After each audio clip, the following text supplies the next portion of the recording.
Vamos a analizar el capítulo 1 del libro Conjeturas y Refutaciones de Popper.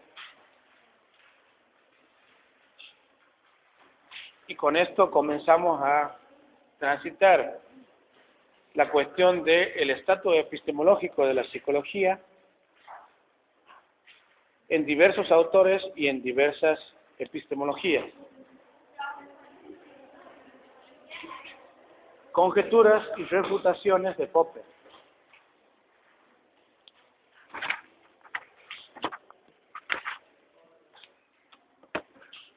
El capítulo 1 se llama La ciencia, conjeturas y refutaciones. Y allí vamos a encontrar algunos puntos que menciona Popper con respecto al análisis que realiza a 4 teorías, entre ellas el psicoanálisis. Y vamos a ver cuáles son las conclusiones que llega Popper con respecto a su análisis de estas teorías. Voy a leer desde el comienzo, cada tanto voy a detenerme a hacer algunas consideraciones. Comienzo. Dice Popper: cuando recibí la lista de participantes de este curso y me di cuenta de que se me había pedido que hablara para colegas filósofos, pensé, después de algunas vacilaciones y consultas, que ustedes probablemente preferirían que yo me refiriese a aquellos problemas que más me interesan y de cuyo desarrollo me encuentro más íntimamente familiarizado. Por ello decidí hacer lo que nunca había hecho antes: ofrecer a ustedes un informe acerca de mi propia labor en la filosofía de la ciencia a partir del otoño de 1919, época en que comencé a abordar el problema siguiente: ¿cuándo debe ser considerada científica una teoría? ¿O hay un criterio para determinar el carácter o estatus científico de una teoría? El problema que me preocupaba por entonces no era ¿cuándo es verdadera una teoría?, ni ¿cuándo es aceptable una teoría? Mi problema era diferente. Yo quería distinguir entre la ciencia y la pseudociencia, sabiendo muy bien que la ciencia a menudo se equivoca y que la pseudociencia a veces da con la verdad. Conocía, por supuesto, la respuesta comúnmente aceptada para mi problema, que la ciencia se distingue de la pseudociencia o de la metafísica por su método empírico, que es esencialmente inductivo, o sea que parte de la observación o de la experimentación. Pero esta respuesta no me satisfacía. Por el contrario, a menudo formulé mi problema como el de distinguir entre un método genuinamente empírico y un método no empírico y hasta pseudoempírico. Vale decir, un método que, si bien apela a la observación y a la experimentación, con todo no logra adecuarse a las normas científicas. Este último método puede ser ejemplificado por la astrología, el que me condujo a plantearme ese problema. Aquí lo que Popper está diciendo es que a él no le interesa la verdad de las teorías, por lo menos no ahora. No se va a plantear qué teoría es verdadera, qué teoría es falsa. Tampoco se va a plantear, como le decían los colegas del empirismo lógico, que las teorías científicas son distintas de las pseudocientíficas porque utilizan un método empírico, lo cual es falso, porque hay muchas pseudociencias que tienen datos empíricos. Por ejemplo, la astrología no solamente hace un acopio de datos, sino que también se valen de datos de la astronomía. Saben cuáles son los planetas más cercanos, sabes cuáles son las órbitas de los planetas, todo eso son datos de la astronomía. Entonces también tienen datos empíricos. No es el problema que tengan un no método empírico. Incluso la psicología utiliza métodos empíricos. Intenta probar mediante una contrastación de hipótesis por medio de instrumentos sus hipótesis. O sea, están utilizando un método empírico para comprobar o refutar sus hipótesis. No es este el problema, no es que no utilicen un método empírico. Para Popper el problema es otro, que es distinto a los propuestos por los empiristas lógicos. En el tercer párrafo. Después del derrumbe del Imperio Austríaco se había producido una revolución en Austria. El aire estaba cargado de lemas o de ideas revolucionarias y de nuevas y a menudo audaces teorías. Entre las teorías que me interesaban, la teoría de la relatividad de Einstein era sin duda la más importante. Otras tres teorías eran la teoría de la historia de Marx, el psicoanálisis de Freud y la llamada psicología del individuo de Alfred Adler. La gente decía muchas insensateces acerca de estas teorías, especialmente acerca de la relatividad, como ocurre todavía hoy. Pero tuve la fortuna de hallar personas capaces que me introdujeron al estudio de esta. Todos nosotros, el pequeño círculo de estudiantes al que yo pertenecía, estábamos conmovidos por el resultado de las observaciones efectuadas por Eddington del eclipse de 1919, que aportaron la primera confirmación importante de la teoría de la gravitación de Einstein. Fue para nosotros una gran experiencia que tuvo una perdurable influencia sobre mi desarrollo intelectual. Bueno, esto ya lo vimos nosotros, o ustedes lo leyeron en las lecciones sobre relatividad, de cómo la primera comprobación experimental de la teoría de relatividad general de Einstein se dio en 1919, o sea, 4 años después de propuesta la teoría, y fue Eddington y otros colegas que comprobaron en base al eclipse de Sol que se produjo ese año. Entonces, esta comprobación de la teoría de relatividad especial fue la primera de muchas que cuenta aquí Popper que le produjo se produjo una revolución, digamos, en su propia concepción del mundo. Cuando a Einstein le trajeron la novedad, Einstein estaba dando clases, le trajeron la novedad de que Eddington había confirmado lo que él decía. Le preguntaron uno de los alumnos a Einstein qué pasaba si la teoría, o si la confirmación de la teoría, no lograba pasar, digamos, la experimentación, o sea, qué pasaba si no se confirmaba, si Eddington no había logrado confirmar. Y Einstein, muy seguro, dijo, el buen Dios me hubiera dado una gran angustia porque la teoría es cierta. Einstein no solamente dijo esto porque creía en su teoría, sino porque él también había hecho un experimento, recuerda que también lo hemos mencionado, sobre el periodo de Mercurio, en donde había logrado con su teoría explicar las discrepancias que tenía la teoría newtoniana sobre el periodo de Mercurio, con lo cual ya él mismo tenía una confirmación de su teoría. Bien, sigue leyendo lo que dice Popper en el párrafo 4. Las otras tres teorías que he mencionado eran también muy discutidas entre los estudiantes por aquel entonces. Yo mismo entré en contacto personal con Alfred Adler y hasta cooperé con él en su labor social entre los niños y jóvenes de los distritos obreros de Viena, donde había creado clínicas de guía social. Durante el verano de 1919 comencé a sentirme cada vez más insatisfecho con estas tres teorías, la teoría marxista de la historia, el psicoanálisis y la psicología del individuo.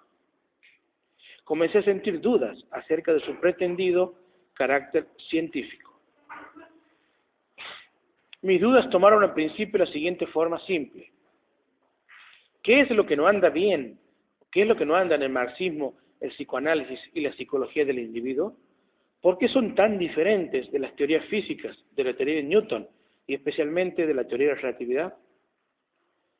Para aclarar este contraste debo explicar que pocos de nosotros, por entonces, habríamos dicho que creíamos en la verdad de la teoría einsteiniana de la gravitación. Esto muestra que no eran mis dudas acerca de la verdad de esas otras tres teorías lo que me preocupaba, sino alguna otra cosa más.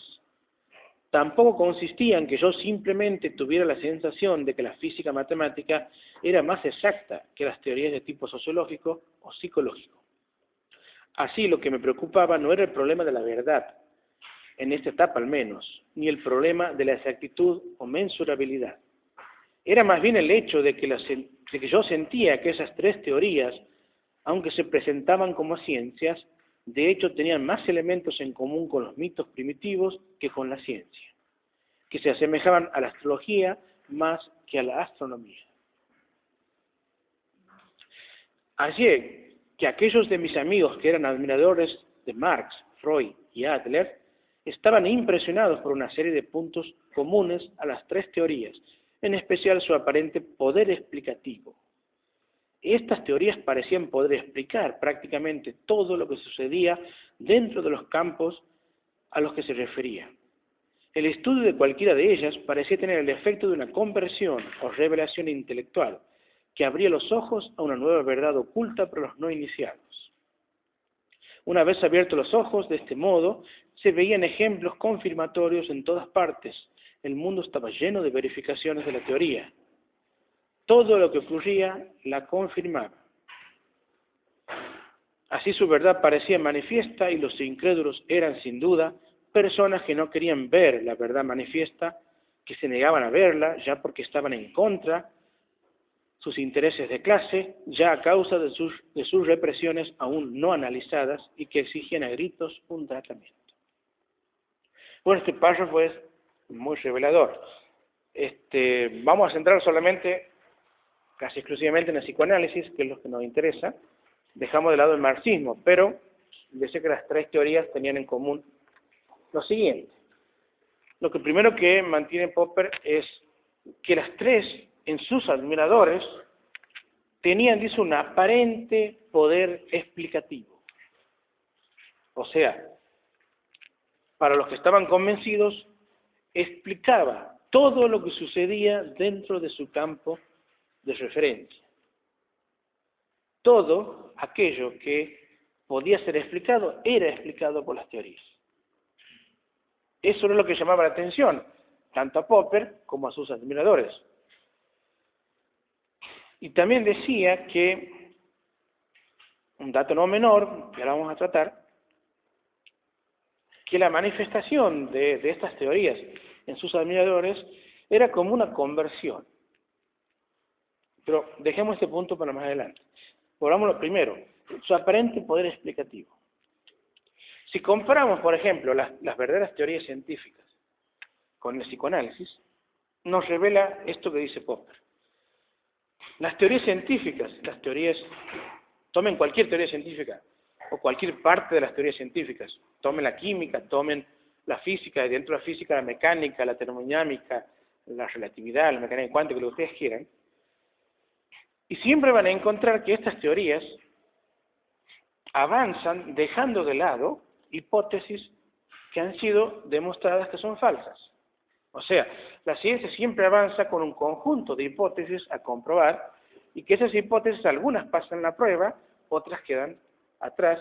Entonces la ciencia se va autocorrigiendo, autorrefutándose y van avanzando a partir de las teorías que, o de las hipótesis que han sido confirmadas, que han sido corroboradas y dejando de lado las falsas. Con lo cual hay un conjunto enorme de hipótesis que muestran lo que es la realidad o que mostrarían lo que es la realidad, pero que no han podido ser confirmadas, por lo tanto han sido dejadas de lado. Eso no solamente, sino que también las hipótesis confirmadas, que van a ser luego leyes y luego confirmar una teoría, no explican todo el campo de la realidad. ¿Cuál es la ciencia más exitosa de la historia de la humanidad? Es la física, sin duda. Sin embargo, la física tiene un gran hueco, enorme hueco, para hacer incorporar a la gravedad a las otras tres fuerzas fundamentales de la naturaleza. O sea, la teoría de relatividad general, que trata sobre la gravedad, no está incorporada a las otras tres fuerzas de la naturaleza que ya hemos visto en la lección anterior, que están tratados bajo una concepción de la mecánica cuántica. Con lo cual, entre la mecánica cuántica y la teoría de relatividad general, no hay todavía una teoría que contenga las dos, y la gravedad queda siempre afuera de estas. Por ejemplo, el modelo estándar de partículas que hemos visto en la clase pasada, deja fuera a uno de los bosones, que es el gravitón, porque todavía no ha sido comprobado, y porque tampoco forma parte de la gravedad dentro no forma parte de la gravedad del modelo estándar de partículas, con lo cual hay un gran hueco. No podemos saber, por ejemplo, exactamente cómo comenzó el universo, no podemos saber exactamente qué está dentro de un agujero negro, porque nos falta una gravedad cuántica, o sea, nos falta una teoría que explique esos fenómenos que hasta hoy en día quedan fuera del campo, digamos, de explicación. Y así hay muchos huecos en todas las teorías, hay muchos huecos en donde, si vamos a las ciencias médicas, están llenos de huecos, ¿verdad? Las ciencias médicas no pueden explicar ciertos orígenes de enfermedades, incluso algunos no tienen explicación, pero solamente descripción. No se, si vamos al arte de la medicina, tampoco puede curar todas las enfermedades. Incluso la misma matemática tiene huecos en donde todavía no se sabe algunas cuestiones. Ninguna ciencia, pero ninguna ciencia, por más exitosa que sea, explica todo de la realidad. Y eso que estamos hablando de la física, estamos hablando de la matemática, que son, vaya si son ciencias exitosísimas, que nos han permitido hacer muchas cosas. Sin embargo, tenemos aquí al psicoanálisis, que no tiene ni un poco más de 200 años, ni siquiera llega a tener 200 años, poco menos, que explica absolutamente todo de la realidad, y no solamente de la realidad simple, sino de la realidad compleja, porque pónganse a pensar, la física que no explica toda la realidad, está tratando con partículas que de última no tienen pensamiento, no tienen voluntad, no tienen decisión, no pueden arrepentirse, no están gobernadas por cuestiones sociales, o por cuestiones biológicas. Son partículas simples, que supuestamente son fáciles de entender porque no se rigen a sí mismas, digamos, por medio de definiciones. Y sin embargo la física no las entiende. Ahora, tenemos al ser humano, que es muchísimo más complejo que una partícula, que tenemos miles de contradicciones, tenemos miles de derroteros históricos, biológicos, cada persona es distinta a otra, y sin embargo hay una ciencia supuesta que lo entiende todo y lo explica todo. Bueno, a Freud es el título de supergenio de la historia, digamos, porque ¿cómo puede ser que con una teoría explique lo más complejo que tenemos, que es la psique humana, cuando tenemos teorías exitosísimas como la física que no logran explicar cosas tan simples como partículas? Increíble. Eso le llama la atención a Popper. ¿Cómo puede ser que una teoría explique algo tan complejo como la psique humana y lo haga de una vez y para siempre? Bueno, ¿qué posición nos lleva a nosotros, qué posición más cercana al psicoanálisis se encuentra? ¿Está en la ciencia o está en otra cuestión como es la religión? ¿Qué otra actividad humana nos dice que tiene toda la verdad y que no va a cambiar más? Es la religión, ¿o no? Ahora, yo tengo una teoría que explica todo, porque la religión me explica todo, me explica quién soy, a dónde voy, incluso después de muerto me explica a dónde voy. Bueno, el psicoanálisis me dice exactamente todo, explica toda la realidad de algo tan complejo y no va a cambiar nunca más, sus postulados son los mismos de siempre, porque han sido hechos de una vez y para siempre. Ahora, qué genio Freud de acertar con todo. Cuando la ciencia, fíjense, la ciencia, desde que Freud planteó su teoría, siglo XIX, todavía en el siglo XIX no había sido descubierta la relatividad. Estaba hablando de la mecánica newtoniana.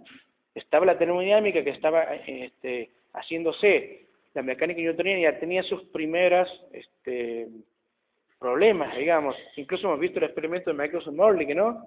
Bueno, los problemas de la mecánica newtoniana. En 1905 llega la relatividad especial, que borra con el espacio el tiempo absoluto, borra con la simultaneidad. No existe el éter, ¿que no? Luego llega la relatividad general, que explica lo que es la gravedad, y porque Newton no la explicaba, da cuenta de algunos experimentos nuevos, de algunos fenómenos nuevos. Luego llega la mecánica cuántica, ni más ni menos. O sea, fíjense, en 50 años la física cambia enormemente. La relatividad, el psicoanálisis, cero. Increíble que sea tan bueno el psicoanálisis. O es tan bueno, o en realidad no es ciencia. Que la ciencia, lo que no es científico no cambia. Lo que es científico está sujeto a cambio y hay sobrada ejemplo en la historia que ha cambiado muchísimo. Incluso las teorías que tienen poco cambio, como por ejemplo la termodinámica, que es quizá una de las teorías más exitosas de la historia de la humanidad, se han abandonado muchos supuestos. Por ejemplo, se plantea la teoría del flogisto, en los comienzos de la química. El flogisto era una sustancia que intervenía en la combustión de la sustancia. También estaba el calórico, otro fluido que era lo que producía el calor. Bueno, el calórico y el flogisto no existen. Han sido desechados porque el calor es simplemente la energía cinética de las moléculas de los átomos moviéndose y nada más. Tampoco existe el flogisto. El aire cumple como el comburente de toda combustión. Entonces, incluso en esas teorías que han sido muy, muy exitosas, también han sido abandonadas hipótesis principales como el flogisto y como el calorífico o este fluido del calor que ya hoy en día se sabe que no existe. O sea que las teorías científicas verdaderas siempre tienen hipótesis falsas en su comienzo. Si no, ¿cómo avanzaría? Si no plantean hipótesis falsas. Ahora, el segundo punto que menciona Popper es que a los admiradores de la teoría, dice que cuando conocen la teoría, dice Popper, les viene como una revelación. Inmediatamente quedan convertidos a la teoría. Y no solamente eso, sino que los que no han llegado a ver la luz de la teoría son considerados como que necesitan urgentemente una terapia que aún todavía no la tienen. Como diciendo, bueno, si no logras ver la verdad manifiesta de esto, es porque tienes un problema. Porque es tan evidente, es tan obvio que es verdadero, que tienes que hacer análisis, tienes que cumplir con ciertos requisitos para poder ver la luz. Fíjense, el segundo requisito que plantea Popper, yo lo he vivido en experiencia, ustedes quizás no, porque son alumnos, pero yo he tenido que discutir muchas veces con psicoanalistas, porque tengo colegas mías que son psicoanalistas, y siempre está esa cuestión de, yo estoy en la verdad, sé todo, y los que no, bueno, más que nada parecen ser infieles, digamos, alguien que rechaza la luz, digamos, porque necesita algo más o no tiene, digamos, un sentido especial que le permite ver la verdad manifiesta de la psicoanálisis. O sea, es una actitud otra vez religiosa. ¿Qué científico va a defender así una teoría? No tiene ningún sentido. Si se puede saber que es falsa, ninguno se va a tomar la atribución de creer a pie juntilla en una teoría hasta el hartazgo, digamos. Y de ver a los otros como no convertidos. Sigo leyendo en el tercer párrafo. Me pareció que el elemento más característico de esta situación era la incesante corriente de confirmaciones y observaciones que verificaban las teorías en cuestión. Y ese aspecto era constantemente destacado por sus adherentes. Un marxista no podía abrir el periódico sin hallar en cada página pruebas confirmatorias de su interpretación de la historia, no solamente en las noticias, sino también en su presentación que revelaba el sesgo clasista del periódico. Y especialmente, por supuesto, en lo que el periódico no decía. Increíble esto. Popper dice, abren el periódico los marxistas, todo lo que aparece es confirmación del marxismo. Pero incluso lo que no aparece, porque ¿por qué no aparece? Porque hay una censura, hay un poder que está manifestándose, entonces no aparecen ciertas noticias que debieran aparecer. Y porque no aparecen, confirma al marxismo, ¿se entiende? Entonces no hay modo. Todo lo que está ahí lo confirma y lo que no está, también lo confirma. Los analistas freudianos subrayaban que sus teorías eran constantemente verificadas por sus observaciones clínicas. En lo que respecta a Adler, quedé muy impresionado por una experiencia personal. Una vez en 1919 le informé acerca de un caso que no me parecía particularmente adleriano, pero él no halló ninguna dificultad en analizarlo en términos de su teoría. Las teorías de los sentimientos de la inferioridad, aunque ni siquiera había visto al niño. Experimenté una sensación un poco chocante y le pregunté, ¿cómo podía estar tan seguro? Por mi experiencia de 1000 casos, respondió, a lo que no pude evitar de contestarle, Y con este nuevo caso supongo su experiencia se basa en 1001 casos. Ahí está la crítica a la inducción, ¿que no? O sea, agregar los casos que quieras. Total, eso no confirma nada, porque no podemos trasladar desde la inducción hacia un pensamiento de tipo general. Sigo. Lo que yo pensaba era que sus anteriores observaciones podían no haber sido mejores que esta nueva, que cada una de ellas, a su vez, había sido interpretada a la luz de experiencias previas y, al mismo tiempo, considerado como una confirmación adicional. ¿Qué es lo que confirman? Me pregunté a mí mismo. Solamente que un caso puede ser interpretado a la luz de una teoría. Pero esto significa muy poco, reflexioné, pues todo caso concebible puede ser interpretado tanto a la luz de la teoría de Adler como la de Freud. O sea, si un caso puede ser interpretado por la teoría de Adler y a la vez interpretado por la teoría de Freud, lo que prueban es que puede ser interpretado. Por eso no significa que sea científico, porque además de la ciencia, además de explicación científica, ¿qué hemos visto en la clase pasada? ¿Que explicar qué es? Es predecir. Exactamente. Las verdaderas ciencias, cuando explican, predicen. Ahora, las pseudociencias solamente explican, pero no predicen. Entonces, si solamente pueden explicar, pero no predecir, ¿qué sentido tiene? ¿Qué están explicando? Si están explicando la realidad, están explicando una regularidad. Y si esa regularidad es cierta, yo puedo predecir, porque he encontrado la ley, he encontrado la regularidad. Entonces, la misma explicación es una predicción. ¿Se acuerdan del cometa Halley? Cuando Halley descubre y le aplica las leyes de Newton al cometa, a la vez que está explicando el cometa, está prediciendo que va a volver ese cometa en cierta cantidad de años, 76 años, ¿entiende? Entonces la misma explicación es predicción, porque si uno descubre la regularidad de la naturaleza, a la misma vez esa regularidad se va a volver a presentarse constantemente, entonces la predicción viene inmediatamente. Ahora, si yo no estoy hablando de la realidad, entonces la predicción no está. Pero eso no significa que no pueda explicarla. O sea, explicar algo no es sinónimo de que sea científico, porque las explicaciones pueden ser de todo tipo. Yo puedo inventarme una teoría cualquiera hoy en día y explico con mis propios conceptos lo que ustedes están haciendo. Ahora, ¿significa que eso es cierto? No, porque hay muchas explicaciones. ¿Acaso ustedes no tienen distintas explicaciones sobre el mismo hecho de distintas corrientes psicológicas? Y bueno, ¿cómo saben cuál es la verdadera?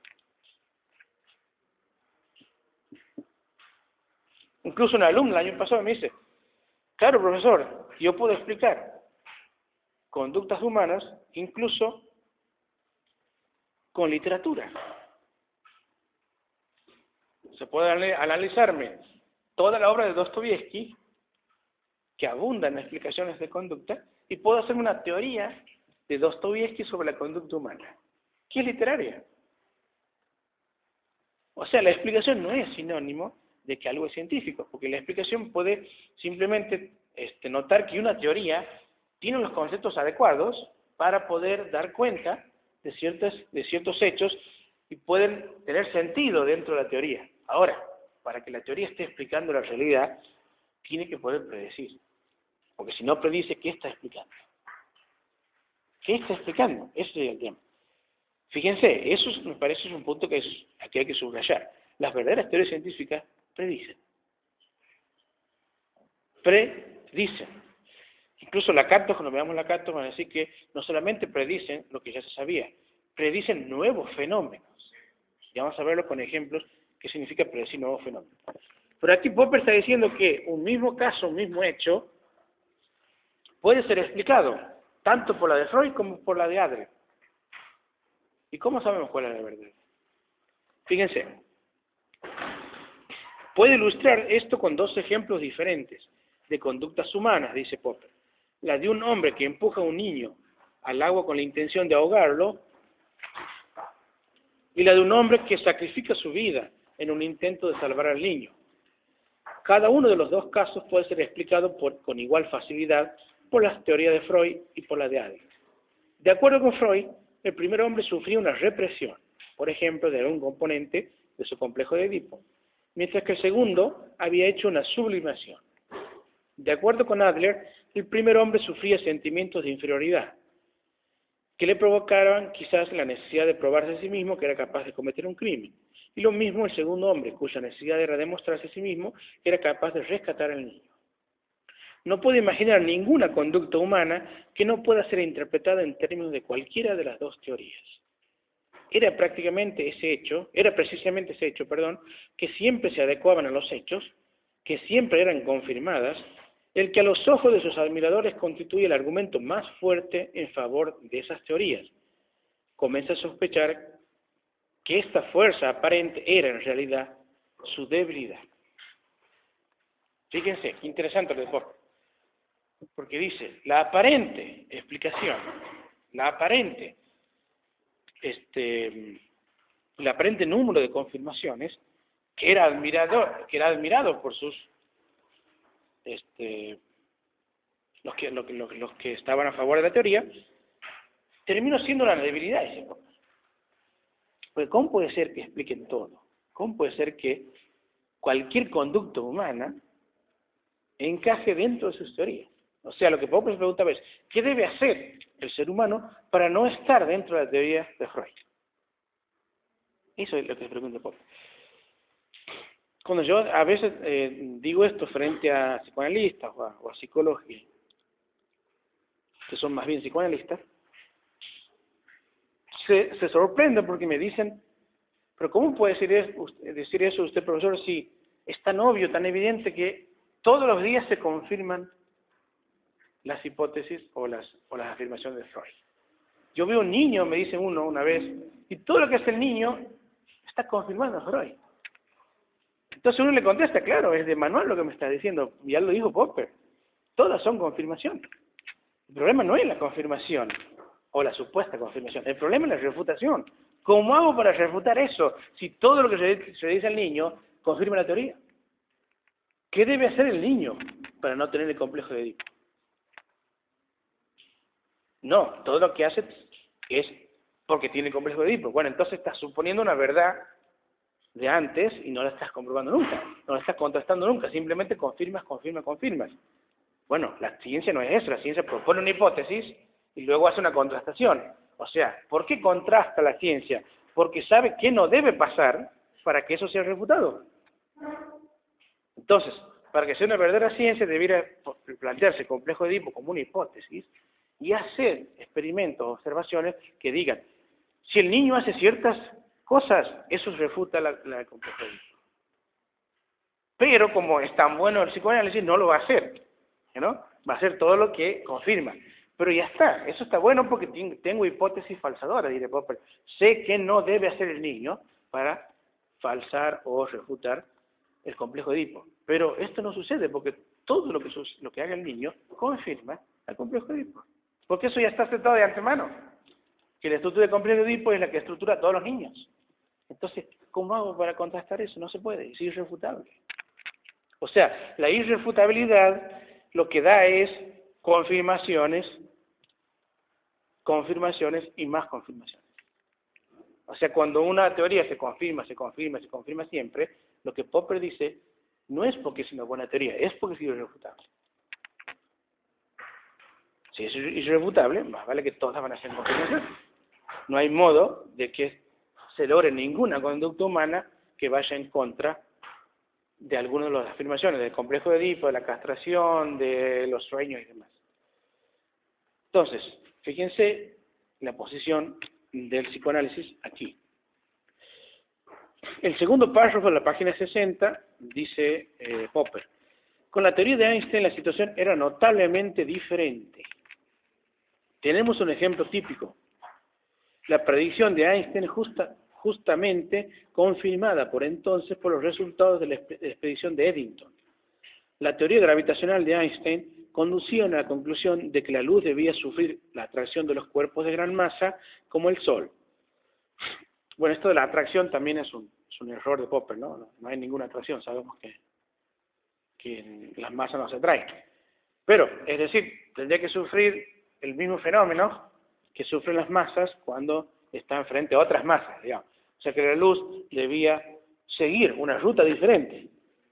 Claro, una ruta diferente en presencia de una masa que deformaba el espacio-tiempo a la ruta que seguiría si es que está lejos de esa masa que deformara. O sea, fuera de las masas que deforman el espacio-tiempo, la luz debe seguir una trayectoria en línea recta.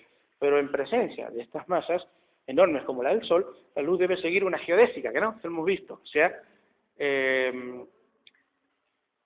claro, eso la curvatura es un término técnico, pero diría, el camino más corto entre dos puntos ya no es una recta, sino una geodésica, o sea, la curva de menor longitud. Bueno, la luz debía seguir esa geodésica, esa curva de menor longitud, y para eso Eddington hizo experimentos en 1919, comparando fotografías durante un eclipse, que confirmaban que las luces que provenían de ciertas estrellas, al comparar las fotografías se veían desplazamiento de las estrellas, como que una estrella que podíamos recibir la luz cerca del Sol, se veía en un lugar distinto al que debiera verse fotografiado en otra época del año. Entonces, era como que la estrella se corría. No se corría en realidad, sino que la luz de esa estrella, por estar en presencia del Sol, seguía una ruta diferente y eso me daba a mí la apariencia de que estaba corriéndose o de que estaba un poquito más arriba. Eso, al comparar fotografías, produjo la primera gran confirmación de la teoría de la relatividad general en 1919. En el párrafo 4. Ahora bien, lo impresionante en el caso mencionado es el riesgo implicado en una predicción de este tipo. Si la observación muestra que el efecto predicho está claramente ausente, entonces la teoría simplemente queda refutada. La teoría es incompatible con ciertos resultados posibles de la observación. En nuestro caso, con resultados que todos habrían esperado antes de Einstein. O sea, ¿qué riesgo? ¿Qué riesgo lo que decía Einstein? Porque no solamente había un fenómeno nuevo ahí que nadie había sospechado, que la luz seguía una trayectoria distinta, sino que la curvatura que la luz debía manifestar era una curvatura que se podía calcular matemáticamente. O sea, no era cualquier curvatura. Era 1,76 segundos de arco. Fíjense lo riesgosa de la predicción, porque si la luz se curvaba, pero se curvaba a 100 segundos de arco, la teoría era mala. Decía algo, pero lo decía mal. Y si no se curvaba, quedaba refutada. O sea, fíjense el riesgo enorme de la teoría. Por eso dice, la teoría no es compatible con todo lo que vaya a suceder. Si sucede algo distinto, la teoría está siendo refutada. ¿Qué debía suceder? Debía suceder que tuviera esa curvatura de 1,76 segundos de arco y nada más. En cambio, el psicoanálisis, dice Popper, esta situación es muy diferente con la descrita antes, cuando resultaba que las teorías en cuestión eran compatibles con las más divergentes conductas humanas, de modo que era prácticamente imposible describir conducta alguna de la que no pudiera alegarse que es una verificación de esas teorías. Es enormemente distinto. ¿Qué debe suceder para que quede refutada la teoría de Einstein? Casi todo lo que va a suceder lo refuta, salvo una. ¿Qué debe suceder para refutar la teoría del psicoanálisis? Ninguna cosa. Todo lo que sucede la confirma. Esa es una buena teoría científica. Ya hemos visto que cuanto más falsable, mejor es. O sea, cuanto más prohíbe, mejor es. Es una buena teoría científica. Y por otro lado tenemos una teoría irrefutable. Y las teorías irrefutables no son falsables. Y al no ser falsables, no son científicas. Está bien clara la distinción. En la página 61 va a decir Popper algunas cuestiones ya a modo de conclusión. Las anteriores consideraciones me llevaron durante el invierno de 1919 y 20 a conclusiones que reformularé de la siguiente manera. 1. Es fácil obtener confirmaciones o verificaciones para casi cualquier teoría, si son confirmaciones lo que buscamos. Cuando aquí Popper habla de confirmaciones o verificaciones, no está hablando de una hipótesis que luego se contrasta y luego hace la prueba. No está diciendo eso. Está diciendo, si yo supongo que mi teoría es cierta, entonces todo lo que yo vea son verificaciones para mí, son confirmaciones para mí. Total, yo ya acepté la verdad de la teoría. Entonces es fácil, busco confirmaciones. Es como el criptozoólogo que cree que existe el chupacabras. Cualquier rastro que encuentre en el camino es el chupacabras. Porque él ya decidió que existe y decidió que está ahí y decidió que todo lo que va a ver va a ser confirmaciones de eso. Una huella, un rastro de sangre, animales muertos, todo es chupacabras. No hay modo que uno lo pueda entender que no lo es. Entonces, porque ya decidió de antemano que era cierta. Y los científicos no pueden decidir de antemano que es cierta. Lo pueden creer, pero no decidirlo. Como Einstein, creía en su teoría, pero si lo de Eddington no se confirmaba, lo lamento.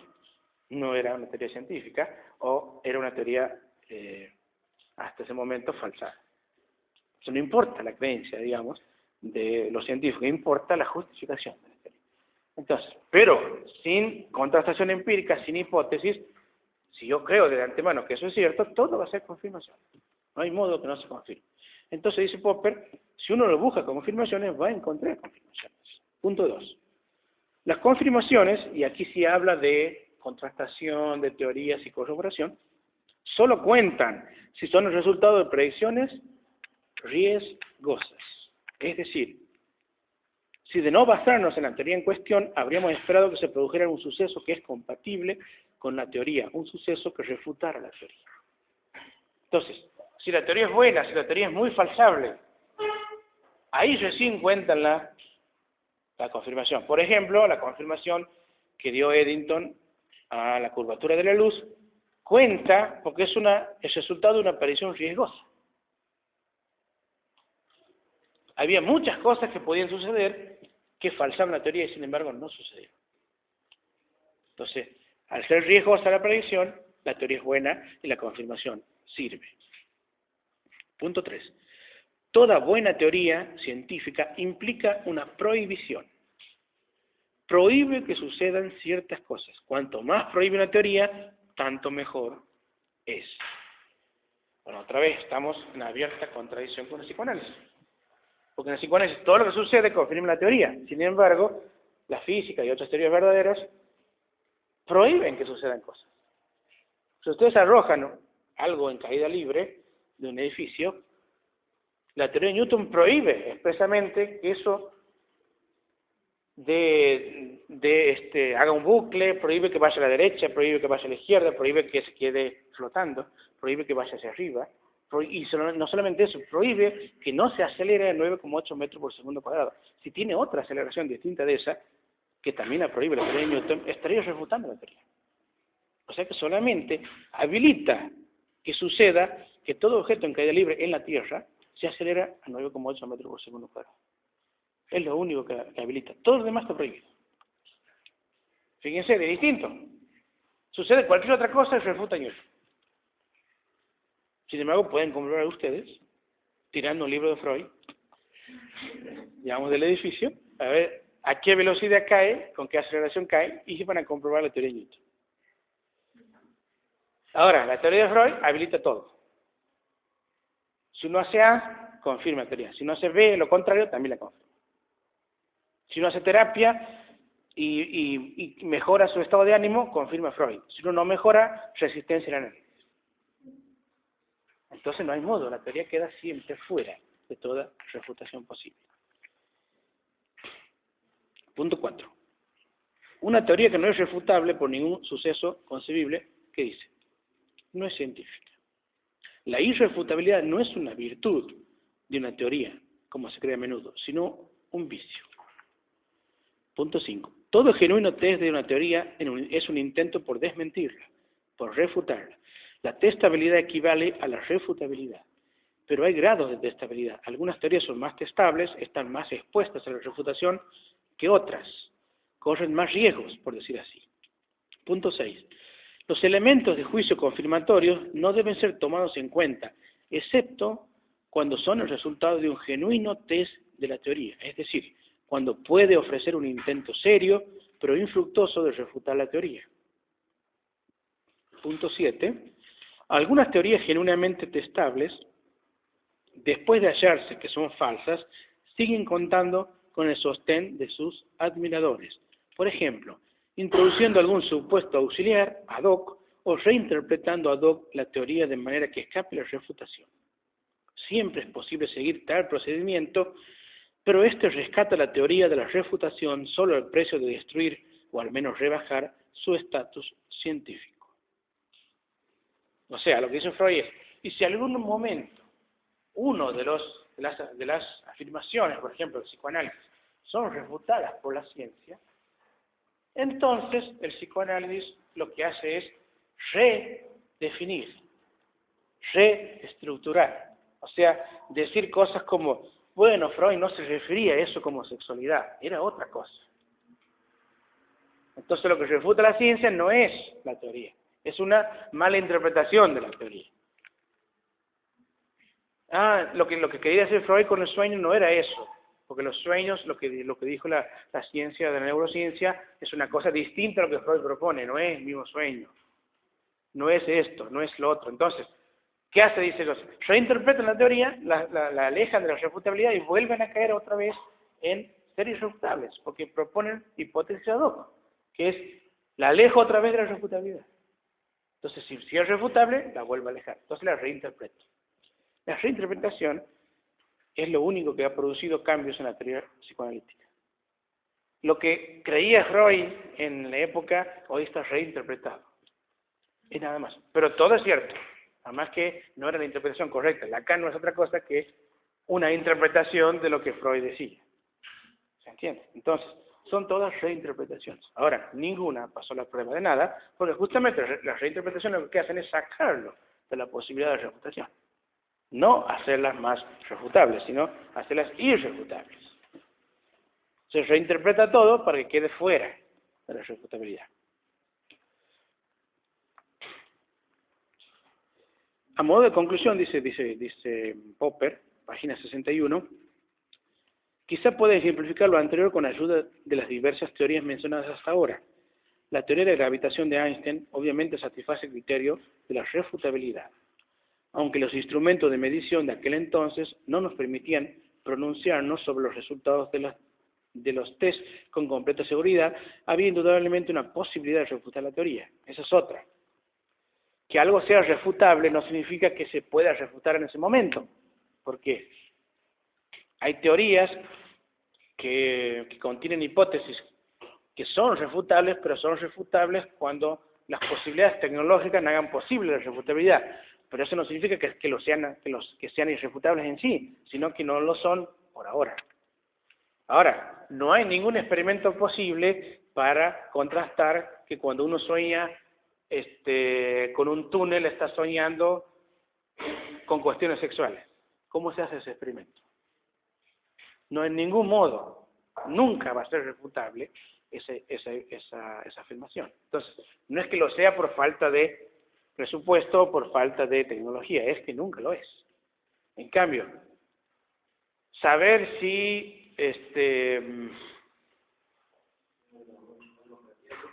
hay agua o no líquida en Europa, una de las lunas de los planetas exteriores, por ahora no es posible, pero sigue siendo irrefutable. Porque con tecnología suficiente podemos ir hasta Europa y enterarnos de eso. Saber si hay organismos vivos en Europa o en Titán, hoy en día que eso no es posible, pero es irrefutable. Si yo propongo la hipótesis de que hay organismos vivos en esas dos lunas. ¿Se entiende? O sea, la tecnología no me impide, pero yo sé cuáles son los procedimientos que debo hacer para refutar eso. En cambio, ¿cómo hago para refutar la teoría del sueño de Freud? ¿Cómo hago? ¿Cómo hago para refutar que las niñas sufren de la envidia del pene? ¿Cómo hago? Es imposible, nunca se va a poder refutar eso. Entonces está fuera de la ciencia. Ahora, lo interesante de la cuestión es esta, que si el psicoanálisis fuera una ciencia, tendría que tener algunas hipótesis falsas. Es increíble que no las tuviera. Entonces, cuando suelo hablar con psicoanalistas, que siempre me vienen con de manual, que todas son confirmaciones, la pregunta mía es, dame una hipótesis de Freud que haya sido falsa, que haya sido demostrada que es falsa, una sola. Con eso me alcanza a mí para decir que es cierto. Con una sola. Es bien, ¿en qué experimento se demostró que lo que dijo Freud era falso? Porque ahí está siendo refutable, ¿no? Y se refutó, entonces ya pasa a ser ciencia. Bueno, no hay. ¿Cómo puede ser que no haya una hipótesis falsa? ¿Cómo puede ser? Increíble que una ciencia sea tan verdadera que nunca haya propuesto ninguna hipótesis falsa. Un solo individuo.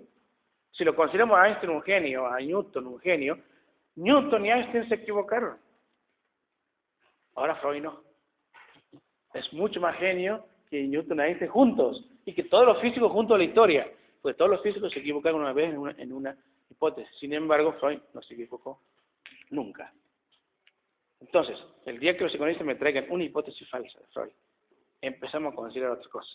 Pero no la hay. ¿Por qué no la hay? No porque sea verdadero, sino porque es irrefutable. Todo es hipótesis verdadera. No puede ser, para ellos, ¿no? Una hipótesis no puede ser siempre verdadera. ¿Cómo va a ser? Tiene que ser una hipótesis hasta que se demuestre que es verdadera o falsa. Pero tiene que ser posible que sea falsa, porque ¿para qué voy a hacer el experimento? ¿Me hago entender? ¿Qué sentido tiene esa? Por eso que la teología no experimenta. ¿Cómo experimenta la teología si todo es verdadero? ¿Qué voy a comprobar lo que yo ya sé? Es imposible. Entonces, en psicoanálisis ocurre lo mismo. Que voy a comprobar lo que yo ya sé que es verdadero. Muy bien, es verdadero, lo que quieras, pero no es científico. Y en la materia estamos tratando qué cosas son científicas y qué cosas no son científicas. No nos interesa la verdad o la falsedad, no nos interesa el valor o el no valor de psicoanálisis. Nos interesa si es científico o si no es científico. Y con los criterios que estamos viendo, los de Popper, vamos a ver otros criterios más adelante, nos damos cuenta que está lejos de ser científico. Y creo que nunca lo va a hacer el psicoanálisis. Hay quizás otras ramas de la psicología que pueden alguna vez ser científicas, nunca el psicoanálisis, a menos que empiezan a hacer experimentos y a hacer testables o refutables las hipótesis Freud. O sea, tienen que cambiar muchísimo el cuerpo de conocimientos o de enunciados de supuesto conocimiento de los que tienen los psicoanalistas. Sigo leyendo en la página 61. La astrología no pasa la prueba. Impresionó y engañó mucho a los astrólogos, a los que ellos consideraban elementos de juicio confirmatorios, hasta el punto de que pasaron totalmente por alto toda prueba en contra. Además, al dar a sus interpretaciones y profecías un tono suficientemente vago, lograron disipar lo que habría sido una refutación de la teoría, si esta y las profecías hubieran sido más precisas. Para escapar a la refutación, destruyeron la testabilidad de su teoría. Es una típica treta de adivino predecir cosas de manera tan vaga que difícilmente fracasen las predicciones. Se hacen irrefutables. Voltaire decía una frase genial. Decía, si un astrólogo predice que mañana va a haber sol y otro astrólogo predice que mañana va a haber lluvia, es evidente que uno de los dos es un profeta.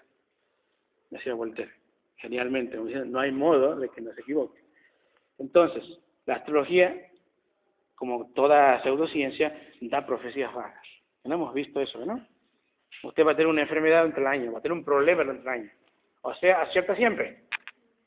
No hay modo de que no acierte. ¿Cómo va a acertar? ¿Cómo?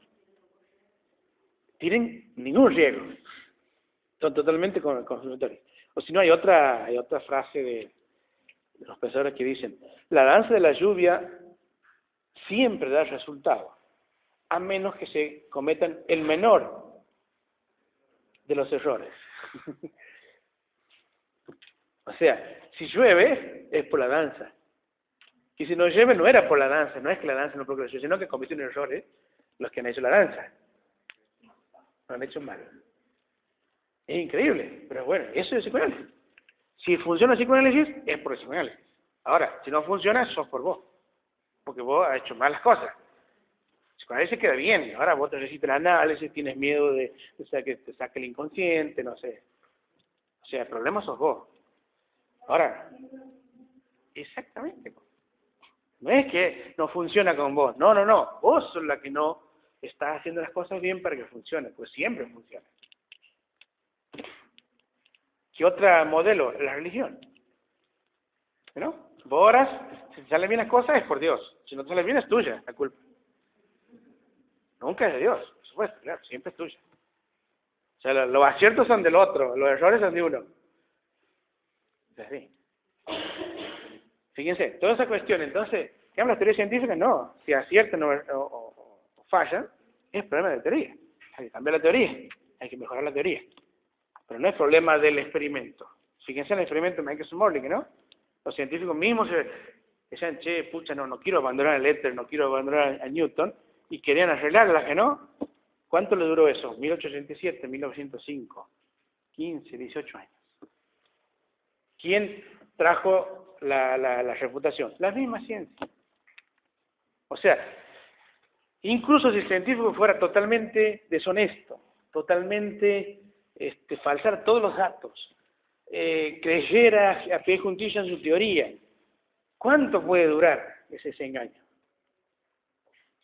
¿Cuánto? ¿5, 10 años? Va a caer igual, porque otro científico va a hacer el mismo experimento y lo va a desembaucar, ¿no? Listo. La misma ciencia tiene la posibilidad de autorrefutarse. En cambio, no sucede con las cuestiones adivinatorias. Uno se blinda con las cuestiones irrefutables y nunca va a entender razones ni va a entender refutaciones. ¿Por qué? Y bueno, porque ya decidió que su teoría debe perder. Página 62, tercer párrafo. Las dos teorías psicoanalíticas mencionadas se encontraban en una categoría diferente. Simplemente no eran testables, eran irrefutables. No había conducta humana concebible que pudiera refutarlas. Esto no significa que Freud y Adler no hayan visto correctamente ciertos hechos. Personalmente no dudo de que mucho de lo que afirmaron tiene considerable importancia y que bien puede formar parte algún día de una ciencia psicológica testable. Pero significa que esas observaciones clínicas que los analistas toman ingenuamente como confirmación de su teoría no tienen tal carácter en mayor medida que las confirmaciones diarias que los astrólogos creen encontrar en su experiencia. En cuanto a la épica freudiana del yo, el super yo y el ello, su derecho a pretender un estatus científico no es sustancialmente mayor que el de la colección de historias homéricas del Olimpo. Estas teorías describen algunos hechos, pero la manera de mitos. Contienen sugerencias psicológicas sumamente interesantes, pero no en una forma testable. Fíjate. O sea, los mitos también explican, diría Popper. ¿Pero lo explican de manera científica? No. O sea, explicar no implica ciencia, porque se puede explicar desde los mitos, se puede explicar desde teorías dispares, se puede explicar desde la literatura, se puede explicar desde el cine. Ahora, eso no lo hace científico, porque para ser científico tiene que ser refutable, testable, falsable, y segundo, como diría Lakatos, tiene que poder predecir, o como diría Hempel, explicar es predecir. Y claramente el psicoanálisis no lo puede hacer. Díganme, esa es la segunda cosa que le digo a un psicoanalista. La primera es, tráeme una hipótesis falsa. La segunda, tráeme una predicción del psicoanálisis. No hay. Parece todo muy lindo, explica todo. ¿Cuándo predice? En cierta situación X va a suceder esto. ¿Cuándo ha dicho eso? Nunca. No hay predicciones. Ahora, el psicoanálisis tiene como dos patas, digamos, la teoría y la clínica. Si bien la teoría dice Popper que es irrefutable, yo no estaría tan de acuerdo en Popper con esto. La mayoría de las teorías de las afirmaciones del psicoanálisis son irrefutables, pero no todas. Hay algunas que han sido refutadas. Vamos a ver cuáles. Pero al ser refutadas inmediatamente se reorganizan y se reinterpretan, entonces vuelven a quedar irrefutables. Pero la clínica es otra cosa, porque si la teoría es irrefutable, la clínica no lo es. Porque en la clínica se puede probar la eficacia de la práctica con respecto a alguna enfermedad o alguna patología. Y hay muchos estudios que han demostrado que el psicoanálisis no tiene eficacia clínica, o sea, que no supera el placebo en eficacia clínica. Y hay otras teorías que sí han demostrado ser mejores que el psicoanálisis, como por ejemplo la teoría cognitiva conductual, que quizás es la mejor de todas. Y tiene muchos estudios que los respaldan.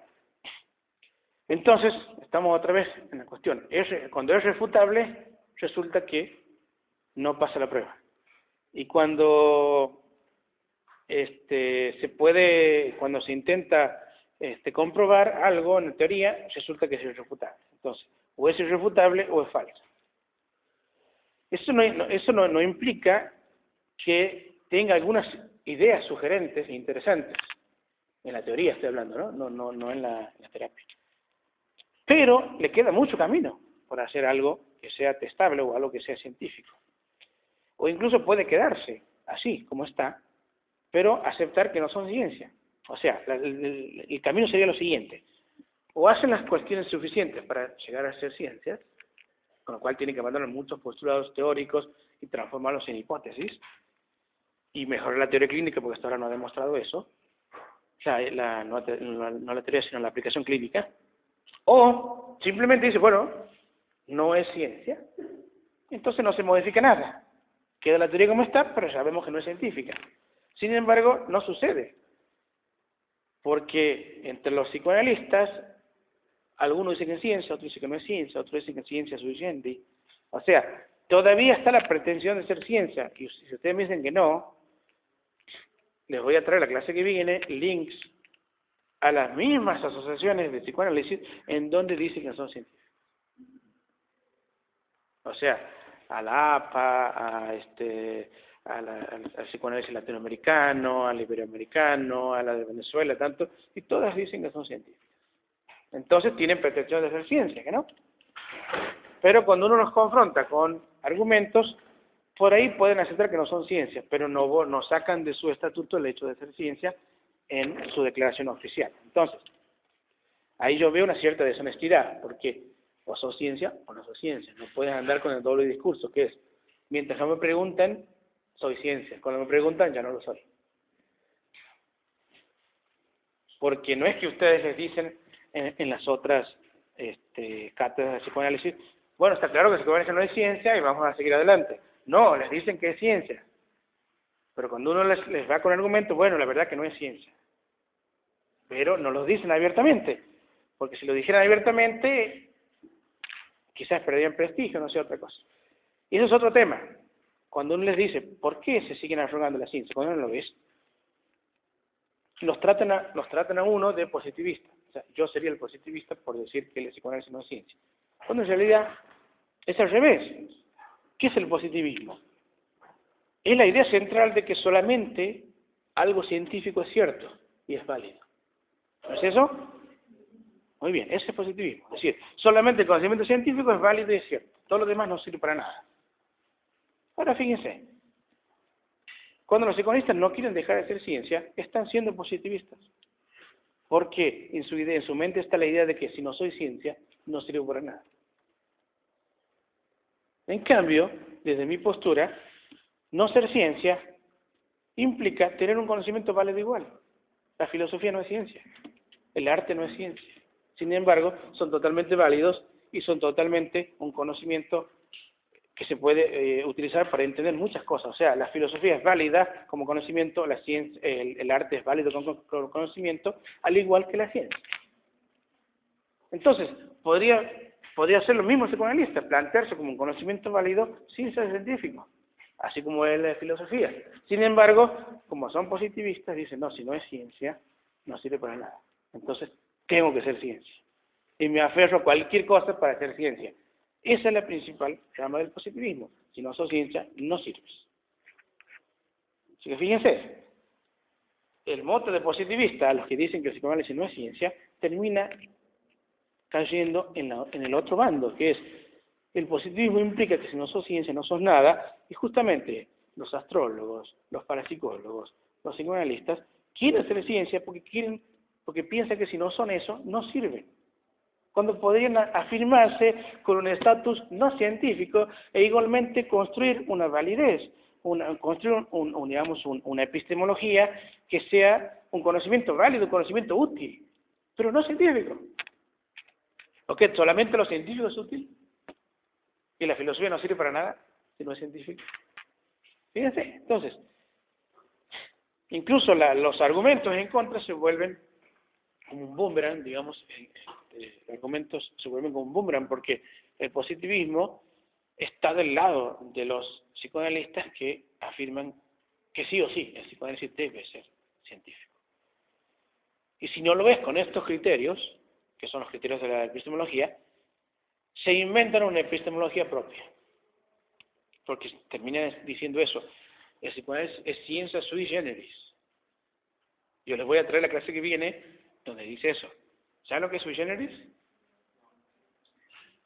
Sui generis significa de su propia creación, de su propia generación.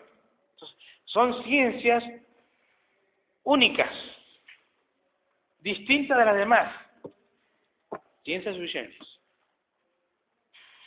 Es un argumento infantil, ¿o no? Entonces, con ese cuento, la astrología también es ciencia sui generis. ¿Qué significa ser ciencia sui generis? Que no cumple con los requisitos y los criterios epistemológicos, sino que tienen sus propios criterios. O sea, en sus criterios son ciencia. Buenísimo. Entonces, yo en mi criterio soy un rubio alto de ojos celestes. En mis criterios. Ahora, para afuera no, para mí sí. Interesante, ¿no? Modo de autoengañarse. Según mi propio criterio, yo soy ciencia. Entonces, todo es ciencia, porque viene cualquier cosa y me dice, yo soy ciencia según mi criterio, no el criterio de epistemología, según los míos. Ah, muy bien, según mi criterio también soy mejor que Messi. Y sí, según el criterio de uno es lo que quiera. El tema es si te ajustas o no a los criterios epistemológicos, que es otra cosa. Entonces, fíjense, ya la última de los acorralamientos es, soy ciencia sui generis con epistemología distinta. O sea, según mi criterio yo soy ciencia. Es raro, ¿no? Es raro que ese argumento tan infantil, tan fácilmente refutable, le sea tan convincente para adentro. Y yo no veo otra solución que tiene el convencimiento de la religión. Así como hay argumentos religiosos que son tan fáciles de refutar y tan infantiles, pero para adentro son fortísimos, son de un convencimiento radical, pero para afuera son muy fácilmente refutables. Bueno, llegan a un punto de cerrarse tanto en la idea de que son ciencia, que llegan a decir cosas como esta, que son ciencias sui generis y que tienen epistemología propia. Se vuelven a ser irrefutables, porque es, nadie me juzga a mí, ¿no? Descreo de la epistemología, descreo de los criterios que hacen los demás, yo tengo mi propio criterio, entonces nadie va a venir a mí a juzgarme. Bueno, está bien. Se pueden ir aparte como quiera. Esto no lo hace ser ciencia, porque yo repita muchas veces soy ciencia, no lo hace ser ciencia. Pero bueno, ahí estamos con los argumentos.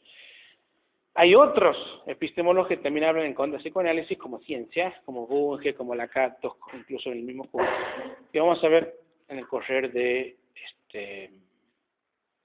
las lecciones. Pero por ahora Popper. Hay otras partes de Popper que también hablan de falsa vida, que no lo vamos a ver, que están en lógica de la investigación científica. Con esto me alcanza, digamos. Con esto es suficiente para mí, si ustedes pueden aunar esos criterios de Popper y decirme por qué Popper considera que el psicoanálisis es una pseudociencia. Bien, ¿alguna pregunta?